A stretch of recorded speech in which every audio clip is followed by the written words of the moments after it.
Tamale Wednesday.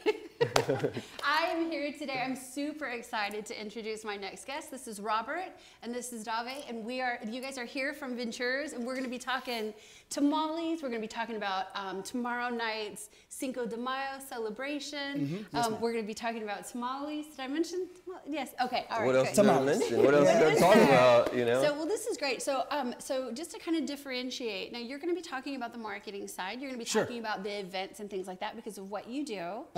You know, for Venturas, and then of course you're going to be talking about the tamale making process and then the history because you're family. Yes, ma'am. So this is going to be amazing. So thank you guys so much for joining, and thank you so much for bringing me a dozen tamales. Thanks for having us. Yeah, we'll host for tamales. So I'm super excited. Okay, so let's kind of just start with you, Robert, and let's talk about the celebration tomorrow because my big thing is the tamale eating contest. Yeah. I'm so excited. So we're excited to have some fun with the community. And thanks for having us once again, Ingrid. Of course. So tomorrow we're having our Cinco de Mayo celebration. This is the first year that we've done this. And from 5:30 to 7:30, we're going to have some live music. Sure, downtown? No, it's going to be right there at Venturas Tamales. Yay! Yeah, Oh, that's 3907 awesome. North Navarro. The self-contained fiesta. What we're doing is we're having a big party in the back of our parking lot. We're going to have a massive tent. We're going to have a band, Infamous, out there. They're a local band. That a lot of people are real familiar with them. Right. And they'll be playing from 5:30 to 7:30. At 6 o'clock, we're going to have our tamale eating contest. We're trying to crown the ultimate tamale champ of the Crossroads. This is going to be a huge award to whoever wins this. A lot of bragging rights on the line here. You know what I mean? Definitely. Oh my gosh. Okay, whoever wins, tell them they've got to come and sit with me. Yes. Yeah, yes. after they've digested, after they're feeling good. Absolutely. And so that'll be at 6 p.m. It won't be real long. You know, it's a 10-minute eating competition. But we're expecting to have 15 participants.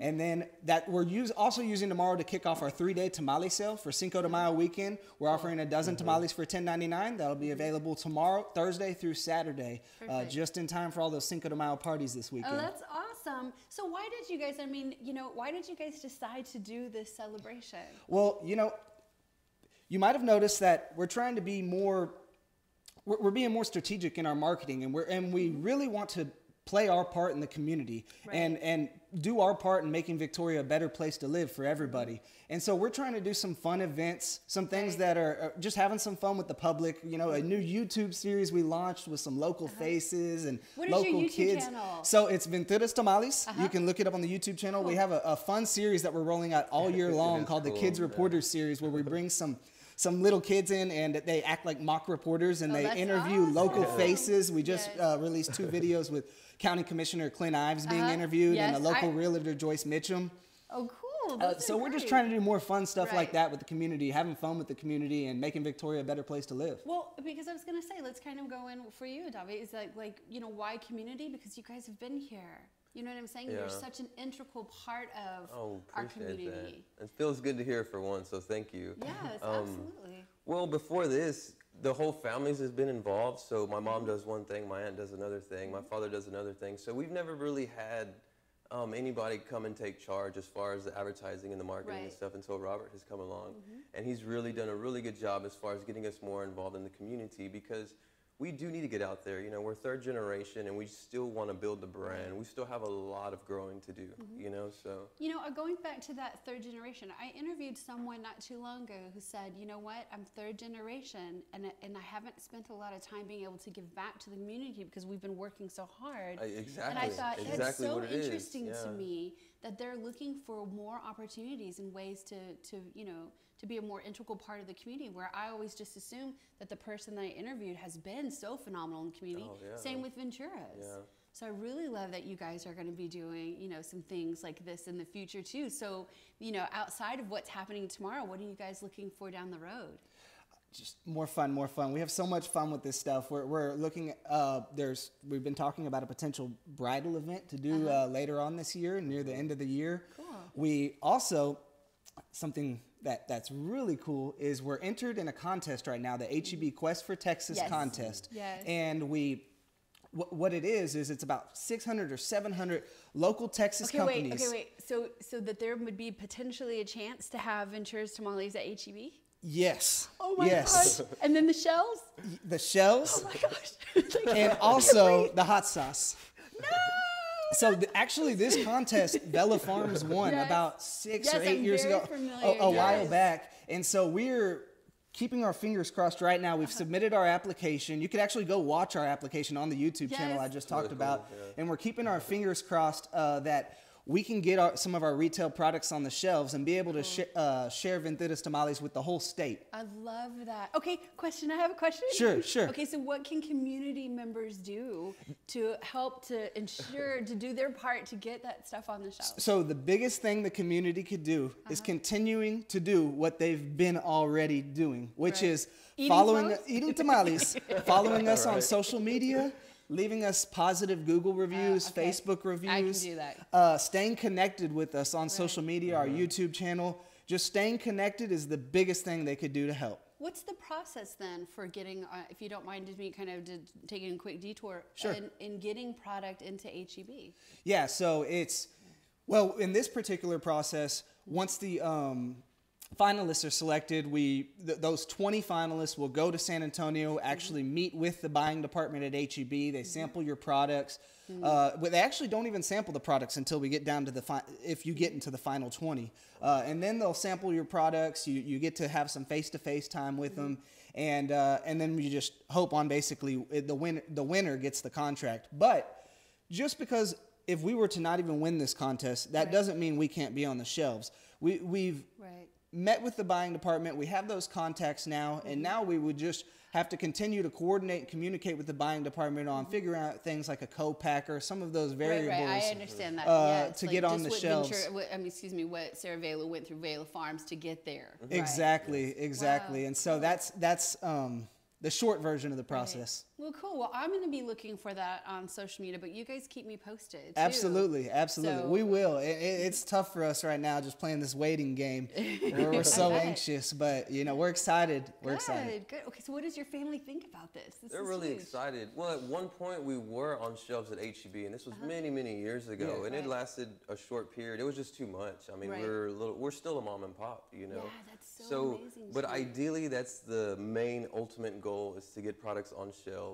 you know, and get a production out there, distribution and stuff like that, you know, and still keep the center hub, the restaurant, tied everything Right, together, you know. So can we kind of go back into some of the history? Oh, sure. So third generation. So tell me, like, flag in the sand. Who was the first family member that said, you know what, let's do this? It was do a restaurant." my grandmother, actually. Wow. And then my aunt helped my grandmother. And then my mother came down after they had after 5 years. Right. Because my grandmother used to sell it out of a grocery store. And then something had happened, so she had to get her own brick and mortar spot. So that's when my aunt stepped in. I read about that. It was like, they were like, okay, these are great, but you got to there's regulations. Yeah, Sure. exactly. So she had to make a decision. Stop doing this or take the next step. Take a huge risk. And your you know, grandmother and- took, tell me her name? Ventura, named after yes. the restaurant. Yeah. Oh, wow. yeah. Cool. Yeah, when you walk in the restaurant, right on the right-hand side, Yes. there's a big picture of her. Yes, I've seen Yeah. it, but just not knowing the history. Ventura Gutierrez is her name. And it's been a lot of work. She laid the foundation for us to flourish, basically. Then my mother moved down and got into the family business. And, I mean, everybody was involved, really, Where at was your one mother point or from? another. We were in Houston. And then, I don't know what happened, but we came down here Right. because of the business. They would always come in Sure. Christmas anyway and stuff like that, just to Right. help.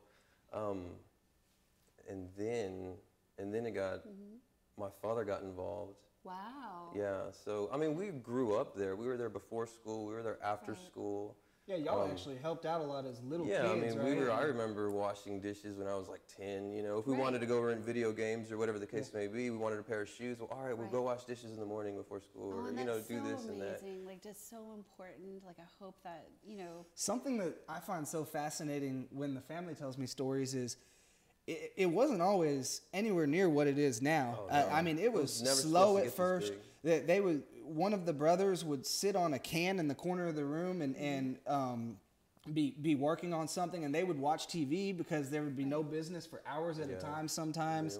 I mean, it was a long game for sure. Such an amazing success story. What would you say? What would be something that you would feel like your grandmother had instilled in you guys? I guess hard work. I mean, that's the basic thing, because all of our product starts from scratch. I mean, we have raw ingredients, like the taco shells and the corn.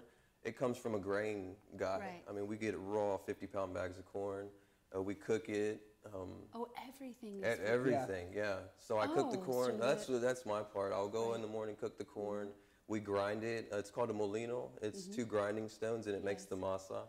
So from there, you take it, and then you put it like in a sheeter is what we call it, and it makes just little tortillas, and then you run it through a fryer. And, I mean, that's about anywhere from 6 to 8 hour process. The recipe for the shells, right? It's like gold. It's like a treasure. It's so simple, though. It's so simple. I mean, it's just corn and water, and but it's the thickness. I mean, that has a lot to do with the texture. And then the other thing is just the freshness. That's made fresh daily. Yep. I mean, we make them anywhere 3 to 5 days a week, and they don't sit longer than I would say 4 days. 5 days at a time. Just to get through because there are times where your 2 busiest days of the week. Tell me about those. Oh, it's a madhouse. Tuesday and Wednesday. Right. Which is ironic. I've worked in a lot of restaurants over my lifetime, and those are usually the slower days of the week. Right, exactly. Was that a marketing strategy, or was that well, like he was saying, at one point, before the business was as big as it was, we were real slow. It wasn't a lot of business going on. Right. So we had that product, and they had the great idea of doing a promotion, 99-cent tacos on Tuesdays and Wednesdays. First, I think it was just Wednesdays, and then it took off, and then they added Tuesdays with the chicken. Sure. So that built up traffic, and now that's what. Well, like I hear like it's Taco Tuesday, and I'm like, I think Venturas actually coined that for the world. Which is awesome. Why it's funny. The line goes out into Navarro. On that application for the HEB story, if the public gets a chance to watch it, we actually walk up to some random cars in the drive-thru, and we're like, why do you wait 30 minutes for tacos, or 20 minutes, or 15 minutes? And we get their story, and it's interesting. When we did that, we just had some candid conversations, some just organic conversations, and we found people are willing to wait, not only because they love the tacos, of course, but they want to support the family, and absolutely. They want to support the family-owned establishment and operation. We have that old-school family-owned operation, exactly.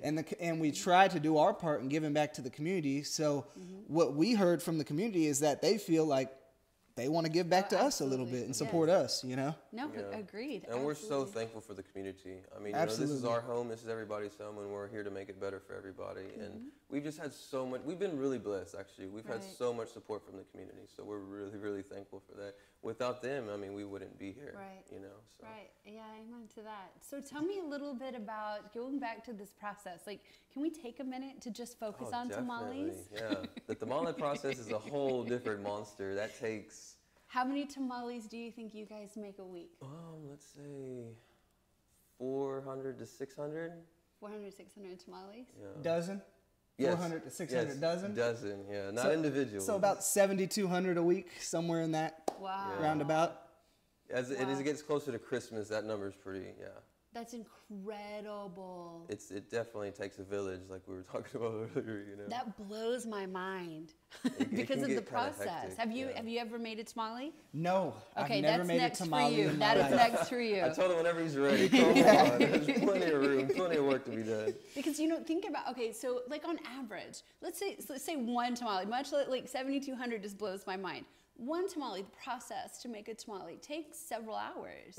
Well, you start days in advance, because we make, everything's raw ingredients. So you have your raw meats, you have your raw corn for the masa, and we'll do like the masa one day, and then we'll do the cooking for the meat the next day, and then we have to get a crew together, and then we'll bring everybody together, and then we'll make the tamal, and then they'll roll them, and then we'll package them, and then we'll put them in the freezer. So it's a long process, A lot of work. The corn takes anywhere from an hour and a half to cook, and then you have to grind it. Well, then you have to let it steep for like 8 hours so it'll get soft, and then you put it in the grinder again.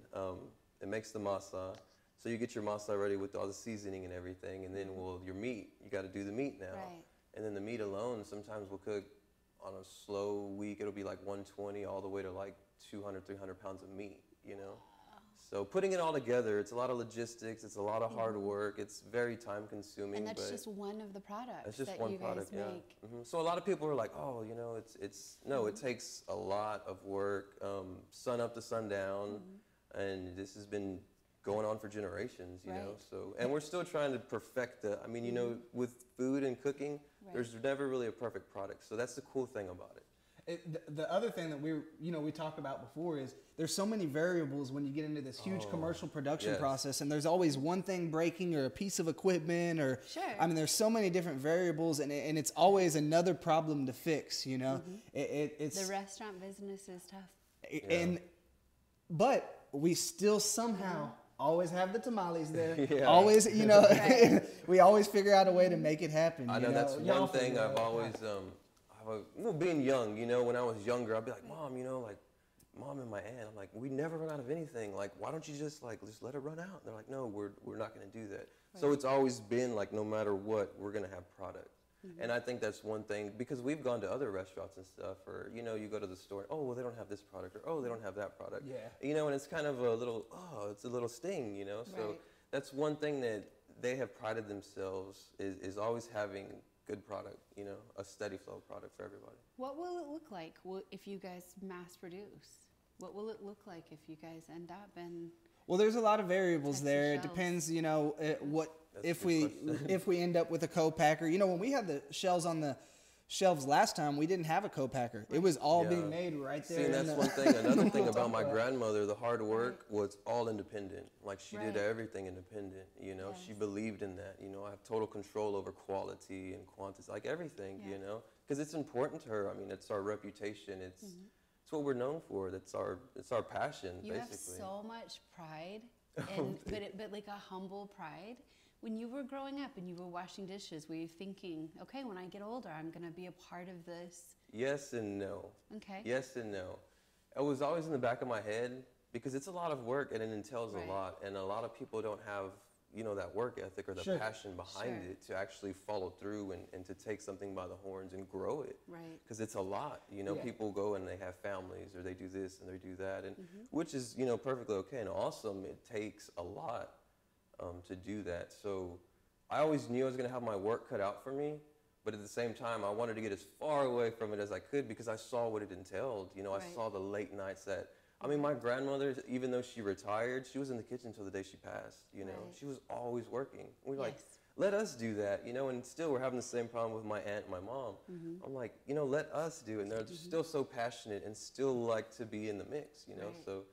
Because this is such a labor of love for them. Yeah, exactly. I'm like, Mom, don't you get tired? And she's like, well, this is what I love, so no. You know? So it's not. I can say this from the outside looking in, because I'm not part of the family. This is one of the hardest working families I've ever witnessed. I mean, they are there from open to close. They start at sunrise on the production process, and they don't want to get away from it. You know, like he said, the third generation is telling the second generation, hey, go home. You know, we have this. And no, this is our baby. Like, we brought this from the ground up, and they have such an incredible work ethic. It's so awesome to work alongside people with that energy and that enthusiasm and passion in what they do. Well, too, and your training has sort of spilled into, like, I always feel like it's great service, always great wait staff, always good bartending, always good, you know, everything that we eat is always exceptional. And, you know, that takes time, that takes training, but you have to have, I feel like if your family has the heart for that, that is going to spill over into, especially when you're telling me that you guys started with, some days you're sitting on a, you said a can. A can, and you're shucking and doing whatever, and there's no business there. Well, even whenever we moved to Navarro, we had our real slow days, because I used to wait tables, and Thursdays were dead. Thursdays, Friday maybe a little bit, and Saturdays were just completely... Wow. I mean, it was nothing, you know? And then slowly over time, you just build and build, you grind and grind, and you build a following. Literally, you're grinding. Yeah, literally, right? Every morning, the Molino. I think the key, the key from a customer service standpoint has been the family literally looks at all the customers over the years like an extension of their family. Agreed. And treating them like their own family and taking care of them like it's, you know, just like we're having having the family over for Thanksgiving dinner. You know what I mean? Everything's day. very family oriented. We've had people working there for 15 plus years, 10 plus years. Javi, how long have you been there? Well, I've been there since I was 4 years old, Right, in and out, you know. exactly, But honestly, I'd say about age 10, kind of like. Right. I mean, you grow up around it, so you see, so you observe, and you kind of take it all in, you know. So it was a normal day for us to see the corn being grinded in the morning while we're getting ready for school or whatever the case may be, you know. Yeah. So, How many family members work there now, and how many family members have been a part of the restaurant? I would say everybody has had their own their time there. You know, whether it had been over the summers, like the cousins and stuff like that. We had cousins that would come from out of town and work the front, you know, wait tables. We were always in the back washing dishes, production, stuff like that. The brothers and sisters, my uncles, my aunt still comes down from time to time. Two of my uncles have been involved in the business. Everybody has a lot to do with it. It takes a village to do something like this, you know, because we have multiple products. Everything's made from scratch, you know. I'm not just going to say multiple products, but everything. So whenever you take that into consideration, it takes, well, you're good at this and you know how to do this, or you're good at it, you know. So it takes a team. So everybody, I can honestly say, has been involved in some way, form, or fashion in the business. Something that's interesting from an employee standpoint, you know, he was talking about we have so many employees that have been there 10 plus years, 15 plus, 16. And it's not like just one or two. It's like almost more than one hand for sure that I can count on one hand. But we have multiple generations working there too. We have a mom and a daughter that work there. We have a mom and a son that work there. So I mean, people. We have couples that work there, husband and wife. Yeah, so it brings in not only the family from Venturas, but all the other families as well that have been brought in with the business over the years. It brings that element, you know, and you can really tell, like in the food or the comfort, just the atmosphere sometimes, that it's just a real, you know. What advice would you give for the fourth generation? Oh, go to college, get as far away from it as you can. You know? No, it's been a blessing. It's really good. Take it all in, learn as much as you can, and you can learn from anybody. I mean, from the dishwasher to the busboy to the waiter, you can learn from anything and everybody. Everybody has something to teach. Do you feel like that gave you the respect too, because you've played the role, because the children were expected to, or encouraged, I should say, perhaps to take over every role. So you know exactly how all of the jobs are done and what it feels like to wait the tables, to clean to take the trash, to for the most part, wash definitely. it, right, and then to. Because growing up, you're like, well, why do I have to do that? I don't want to do that. I don't want to wash dishes. I washed this pan 15 times already today. You know, so. But definitely, and as you get older, you appreciate it more because you realize what they were trying to do. Right. You know, they're trying to teach you the right way to do everything from the ground up independently. And I mean, I barely got that maybe a few years ago. I'm 33. Better late than never. Yeah, exactly. Sure. And you came around, right? You know, definitely. And there's still a lot of what do you think learning your grandma to do. would think? I think she'd be proud. You know, she's really, really, to see what we've become now. I think, it's crazy. We were never supposed to get this big. Right. It was never supposed to be what it is now, you know? Wow, that's amazing. I'm so proud for you Oh, guys. I'm so hopeful. Are you getting teary-eyed? A little bit. Me I'm too. like, oh my God. Me too. Okay, well then let's go back to like some of the fun for the celebration tomorrow night. Okay, so are you going to participate in the tamale eating No, contest? I'm gonna host. I'm gonna MC. Oh, you're gonna I'm gonna MC. Yeah, I'm gonna MC the contest. I'm gonna do my best Gary Moses impression. And so no, I won't participate myself. I'll be MCing the contest, but we have a good mix of people. We have it's not all men. We have some female participants. I'm really excited. Did you get all 15 yet? No, we still have 2 open spots. So we have 13 right now. There's still 2 people who can register. So you know, and if we don't get 2 more, we'll do it with 13. You know. Yes. But we have a fun little. We already made a certificate that we're gonna give them to put on the wall, that sort of thing. But we also want to give them a plaque after the fact that they can hang on their wall with their picture. You know. Do you have any? Okay, so let me ask you this: do you have any professional food eating contest winners that are, or is this just local? No, it's just local. I'm guessing it's just a bunch of people who love tamales. You have to for 10 minutes. 10 minutes is a long time. We're gonna give them some water, obviously, but some sauce, some hot sauce, and some queso that can help get it down. You know, whatever does the trick. And we figure, you know, we'll have some live music out there. We'll have some fun. We have some drink specials. We're gonna do $2 margaritas all Thursday, Friday, and Saturday. Like maybe get there early? Yeah, I would probably get there about 5:30 or maybe 5:15ish to be able to listen to some of the live music that starts before the 6 o'clock contest. Real fun. We'll pause the live music for a brief period during the contest and then restart and just reignite the party right afterwards. We have some fun decorations where everybody's the whole staff is real pumped about this. That's the cool thing about Venturas is like, when we do these sort of events, the whole staff buys into it, and they're like, "Oh, let's do this decoration, and let's get these shirts, and we want to, you know, we have this idea and that idea." And that's what's so awesome from a marketing director standpoint is it is not just me by any means. I have the whole team is giving me ideas and feedback and suggestions and their input, and it's like it's cool because everything we do with Venturas, like I know he said it so many times today. It's a team effort, you know. Everybody has their input. And we all have that empowerment and that ownership. You see what I mean? Even though, you know, it may not be our specific job duty, we all help each other, you know, and it's really fun. There's a lot of initiative behind everything. I can honestly say that. When did Venturas first open? Oh my goodness. That I do 1985. 85. 1985. Wow. Actually, the grandmother was selling tamales before that, but the formal restaurant on Water Street opened in 1985, so we're going on 34 years. Wow, that's amazing. And in that time, we've gone from that small, I think there was 4 tables on Water, or was there even it was, place to, at first there was, and then they added on to it, but there used to be like 2 tables here, a counter, and then the little hallway, and that maybe had like 6 tables, 7 tables. Tiny. Yeah, to the Rio Grande location, to the Navarro location.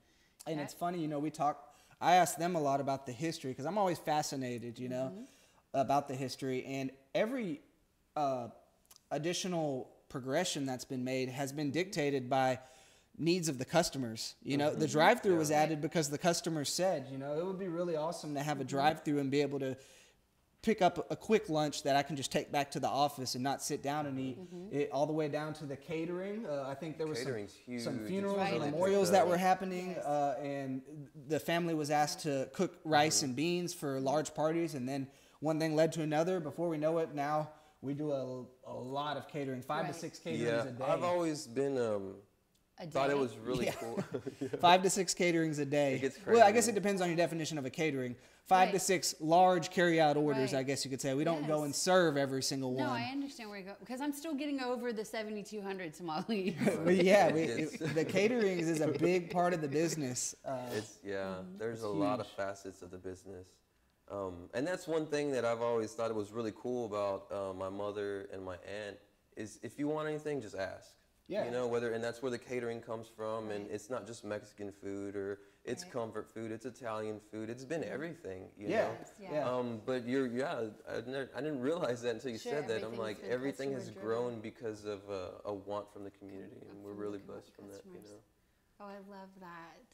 So tell me again. So it's tomorrow night. Tomorrow night. Starts at 5:30. 5:30. 3907 North Navarro Street, Victoria. All right, cool. And live music starts at 5:30. Tamale eating contest starts at 6.